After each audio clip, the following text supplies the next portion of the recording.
নমস্কার সবাইকে, আমি সুচেতনার আমার ইউটিউব চ্যানেলে তোমাদের সবাইকে স্বাগত। আজকে আমি শেয়ার করব আমি পেটুক মশাই ফুড ফেস্টিভ্যালে গিয়েছিলাম মায়ের সাথে। আর ওখানে দেখো এন্ট্রি ফি ছিল 10 রুপিস পার পারসন। তো সেখানে গিয়ে কী কী করলাম সেটাই তোমাদেরকে একটুখানি দেখাবো। আমরা ওখানে পৌঁছেছিলাম অ্যারাউন্ড 4:30। আর সেখানে গিয়ে আমি তো পুরো অবাক হয়ে গেছি, কারণ ওদের টাইমিং ছিল ফ্রম 12:30, কিন্তু 4:30 সময়তেও দেখো কোনো দোকান সেভাবে খোলেইনি, মেলাতে কোনো লোকও নেই। ওরা সবে মাত্র স্টলসগুলোকে সব সেট আপ করছে, প্রচুর লোক আসছে এবং তারা ঘুরে চলেও যাচ্ছে। আমি আর মা তো পুরো কনফিউজড হয়ে গেছিলাম যে এরকম কেন, তাহলে কি আমরা ভুল জায়গায় এলাম, ভুল সময় এলাম নাকি। তো আমরা যেটা জানতে পারলাম যে ইভেন দো ওদের টাইম ছিল ফ্রম 12:30, ওরা বেসিক্যালি মেলাটা স্টার্ট করছে ফ্রম 4:35 o'clock। তো আমাদেরকে বললো একটু কিছুক্ষণ অপেক্ষা করুন, টুকটুক করে কিন্তু সব দোকান এক্ষুনি খুলে যাবে। তো তোমরা তো দেখতেই পেলে এখানে দাদা বৌদির বিরিয়ানি থেকে শুরু করে শক্তিগড়ের ল্যাংচা, মানে কি না আছে, পেশাওয়ারি চাপলি কাবাব, তার সাথে ছিল কুলহার পিৎজা। তো আমরা আর কি ঘুরে ঘুরে স্টলসগুলো দেখছিলাম। ইভেন তো তখনও সেরকম কিছুই ওপেন হয়নি। পিৎজা হাটও কিন্তু ওখানে ছিল, স্মোক ফ্যাক্টরি, ওই বিস্কুট খেয়ে ধোঁয়া ওড়ান, মানে এই ধরনের এক্সাইটিং জিনিসপত্র ওখানে ছিল। তো আমি আর মা একটা জায়গা পেয়েছিলাম, সেখানেই আমরা চুপচাপ দুজনে কিছুক্ষণ বসে ওয়েট করছিলাম যে মেলাটা কখন ওপেন হবে, যাতে আমরা একটুখানি টুকটাক খাবার দাবার টেস্ট করতে পারি আর কি। তো অ্যারাউন্ড 5টা থেকে আমরা দেখলাম আস্তে আস্তে দোকানগুলো কিন্তু খুলছে। এটা ছিল একটা দীঘা ফিশ সেন্টার, যেখানে অনেক রকম ভাজাভুজি ছিল, মানে ড্রামস্টিক, ব্যাটো ফ্রাই, তারপরে fish fry, fish finger, chicken kebab, এরম ধরনের প্রচুর আইটেমস ছিল। প্রন পকোড়া ছিল, ভেটকি পকোড়া ছিল, আর ছিল মোমো মিয়ার একটা স্টল, যেটা দেখে এত আমার খুবই টেম্পটিং লাগছিল, কারণ ওদের মোমোস কিন্তু এই মুহূর্তে বেশ একটা পপুলার মোমো বলা যেতে পারে। তারপর আবার দেখলাম যে প্রচুর প্রচুর কাবাব, যেখানে হরিয়ালি কাবাব, টিক্কা কাবাব, রেশমি কাবাব, দেখো সব একদম রেডি হয়ে আছে রাখা, আর ওরা বললেই আর কি গ্রিল করে দেবে। তো এটা না দেখতেও ভালো লাগছিল, মানে ঘুরে ঘুরে যে আমরা দেখছিলাম আমার মনে হচ্ছিল ভালো হয়েছে আগে আগে এসছি, মানে আগে আগে না, মানে যেই সময় এসছি সেই সময় তখনও কিছু খোলেনি, লোকজনও কম। তো আমি ঘুরে ঘুরে বেশ ভালো বেড়াচ্ছিলাম ওখানে, আর দেখছিলাম কি হচ্ছে না হচ্ছে। ওখানে তন্দুরি চা ছিল, মশালা চা ছিল, আর ছিল একটা চকলেটের কাউন্টার, যেখানে খুব ভালো ব্রাউনিজ অ্যান্ড রামবলসও ছিল। তো দেখে তো সবই মনে হচ্ছিল যে এটাও নেবো, ওটাও নেবো, ওটাও খাবো, ওটাও খাবো। বাট তাও আমরা একটুখানি বসেই ছিলাম তখন। আর তখনই হলো বেস্ট পার্টটা, দেখলাম পিঠের দোকান যেটা ছিল সেই দোকানে কিন্তু ওরা পিঠে বানানো স্টার্ট করছে। আর সেটা দেখেই আমি সঙ্গে সঙ্গে দাঁড়িয়ে পড়লাম, কারণ এই পুরো প্রসেসটাই আমার খুব ফ্যাসিনেটিং লাগে। আর ওদের পিঠে বানানোর টেকনিকটাই আলাদা, মানে আমাদের থেকে প্রচুর আলাদা। মানে আমরা তো কোনোদিন ওদেরটা ইম্যাজিনও করতে পারবো না, ওরা এত ইজিলি এত কঠিন কাজটা করে, মানে ঝপঝপ করে। আর ওদের হাতে গরম টরম লাগে না, দেখো হাত দিয়ে পিঠে ফোল্ড করে দিচ্ছে, মানে আমরা তো মানে করতে করতেই অস্থির হয়ে যাই। আর এই পিঠে করা দেখি আর যে গন্ধটা ওখানে বেরোচ্ছিল, আমি নিজেকে সামলাতেই পারলাম না।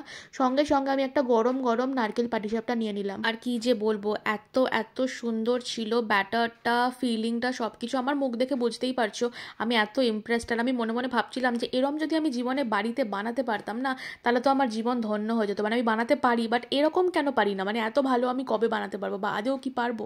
এনিওয়ে, তারপর দেখলাম প্রচুর প্রচুর মিষ্টির কিন্তু স্টল এসছে, আর দেখতে পেয়ে গেলাম নলেন গুড়ের মনোহরা, সেটাও আবার নলিন চন্দ্র দাস অ্যান্ড সন্সের। তো গিয়ে নিয়ে নিলাম কয়েকটা মনোহরা, কারণ এইসব জিনিস রেয়ার না, পাওয়া যায় না সব জায়গায় সব মিষ্টির দোকানে। তো এটাই আমরা নিয়ে নিলাম আর খেলাম, যা সুন্দর টেস্ট। মানে মনোহরা কারা কারা খেয়েছো আমি জানি না, না খেয়ে থাকলে কখনো ট্রাই করে দেখো। আউটার কোটিংটা একটা শক্ত থাকে, আর ভিতরে সুন্দর মানে খোয়া দেওয়া থাকে বোধহয়, মানে ঝুরঝুরে কিছু একটা থাকে, যেটা টেস্টটা এত সুন্দর কি বলবো। মানে অনেক দিন পর একটা দারুণ মিষ্টি খেলাম, যে ভীষণ ভীষণ ভালো লাগলো। তারপর আমরা ঘুরে ফিরে আবার সেই পিঠের স্টলেই চলে এসেছি, সেখানে গিয়ে খেয়ে নিলাম হচ্ছে চুষির পায়েস। এটাও আমার one of the most favourite যাকে বলে আর কি। আর এটাও খেতে ভীষণ ভীষণই ভালো ছিল, দুধের ঘনত্বটা একদম ঠিক ছিল, চুষিগুলো সফট ছিল, মানে কি বলবো, মানে ওদের এক্সপার্টিসটাই আমার মনে হয় আলাদা। মানে আর স্পেসিফিক্যালি এই মেলার যে পিঠেগুলো হয় না, খাদ্য মেলা বা নর্মাল মেলার, ওরা ফ্রেশ ফ্রেশ বানায়, সব আইটেমসগুলো মোস্টলি ফ্রেশই থাকে। মানে অ্যাটলিস্ট আমার তো এক্সপিরিয়েন্স ভালোই হয়েছে আজ অবধি। তো আমি যেরকম পাই মেলাতে গিয়ে পিঠে দেখতে, আমি সেরকমই মানে আর কি খেয়ে নিই, কারণ এত ভালোবাসি। তারপর আবার দেখলাম ওরা গোকুল পিঠেও করেছে, তো সেটাও একটু নিয়েছিলাম। এটা আমার মোটামুটি লেগেছে, খুব একটা ভালো লাগেনি। আমার মনে হলো অথেন্টিক গোকুল পিঠে এক্স্যাক্ট এরকম খেতে হয় না, বিকজ আমি আগেও গোকুল পিঠে খেয়েছি। আর ইভেন আমার বাড়িতেও গোকুল পিঠে মানে বানানো হয়েছে, মানে আমি তো বানাইনি বাট আমি খেয়েছি, বাট এরকম ছিল না, তো ওটা আমার অতটা ভালো লাগেনি। তারপর দেখলাম কুলহার পিৎজা স্টলটাও কিন্তু এখানে বেশ পপুলার, এটা তো ট্রেন্ডিং আইটেম রাইট নাও। তো দেখলাম কত সুন্দর দেখো পিৎজা ওরা বানিয়ে বানিয়ে রেখেছে। এখানে কিন্তু সূর্যকুমার মোদকেরও স্টল ছিল, আর এদের জল ভরা তো অলওয়েজ ফেমাস। ওদের ওখানে 40 টাকা, 60 টাকা, 80 টাকা, 100 টাকা সব রকম সাইজের কিন্তু জল ভরা ছিল। আমরা দেখতে গেছিলাম, কিনিনি, খাইও নি, বাট জাস্ট দেখছিলাম। মানে কত খাবো না, সব রকমের এত এত খাবার, সব তো খাওয়া সম্ভব না, বাট মোমোটা আমাকে খেতেই হতো। মানে মোমো আমার এমনিই ফেভারিট, আর আফগানি মালাই মোমো হলো তো কথাই নেই, তো সেটা একটা নিয়েছিলাম। আর ও মাই গড, এটা যা খেতে ছিল না, মানে ভয়েস ওভারটা দেওয়ার সময় তো আমি রিগ্রেট করছি যে আমি যদি পারতাম না, আমি মানে 1 কেজি মোমো এনে বাড়িতে রেখে দিতাম, রোজ বার করে খেতাম। বাট এইরকম মোমো কোথায় পাওয়া যায়, মানে আমি জানি না, মানে পাওয়া যায়, অনেক জায়গাতেই পাওয়া যায়, বাট ওই দিনকে ওইখানে দাঁড়িয়ে যখন শীতের মধ্যে খাচ্ছিলাম না, হালকা হালকা ঠান্ডা ঠান্ডা ওয়েদার, সবে সবে সন্ধে হচ্ছে, মানে আমার পিছনে আকাশটাও দেখো কি অসাধারণ বিউটিফুল লাগছে। তো ওই মোমেন্টে দাঁড়িয়ে গরম গরম মোমো, আফগানি মালাই মোমো খেতে যে লাগছিল না সুন্দর, মানে কি বলবো, ওটা না ওয়ার্ডে এক্সপ্লেন করা যাবে না। মানে কিছু কিছু মোমেন্ট হয় না যেখানে ওই মুহূর্তে দাঁড়িয়ে সেটাকে এনজয় করার মধ্যেই আসল আনন্দ, তো ওই ব্যাপারটাই হচ্ছিল আমার সাথে। মানে এত সুন্দর ডিলিশিয়াস মোমো, প্লাস এই পুরো অ্যাম্বিয়েন্সটা পুরো সুপার ডুপার হিট। তারপরেই কি দেখলাম যেন দাদা বৌদির বিরিয়ানির হাঁড়ি এসছে, একটু দেরি করেই এলো, বাট দাদা বৌদির বিরিয়ানির কিন্তু ক্রেজটা আলাদাই। মানে যেই মুহূর্তে হাঁড়ি কাটলো, গন্ধতে পুরো মাঠটা ছড়িয়ে গেল, আর লম্বা লাইন পড়ে গেল, হুড়মুড় করে একটা হাঁড়ি তক্ষুনি শেষ হয়ে গেল, শেষ হয়ে যাওয়ার পর আরও একটা হাঁড়ি ওরা খুলে ফেললো। মানে এটার ক্রেজটা না আলাদাই।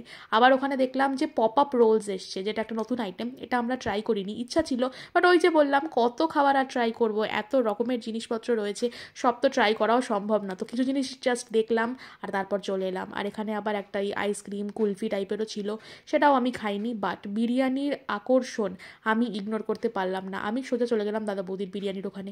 আর এখানে না দাঁড়িয়ে খাওয়া যাবে না, মানে ওদের সিস্টেমটা হচ্ছে যে তোমাকে পার্সেল নিয়ে নিতে হবে। তো আমি গিয়ে চটপট একটা মাটন বিরিয়ানি বললাম আমাকে দিয়ে দিন, বিকজ আদারওয়াইজ মেলা আসা আমার অসম্পূর্ণ রয়ে যাবে। তো বিরিয়ানিটা দাম ছিল হচ্ছে 330 রুপিস মাটন বিরিয়ানি।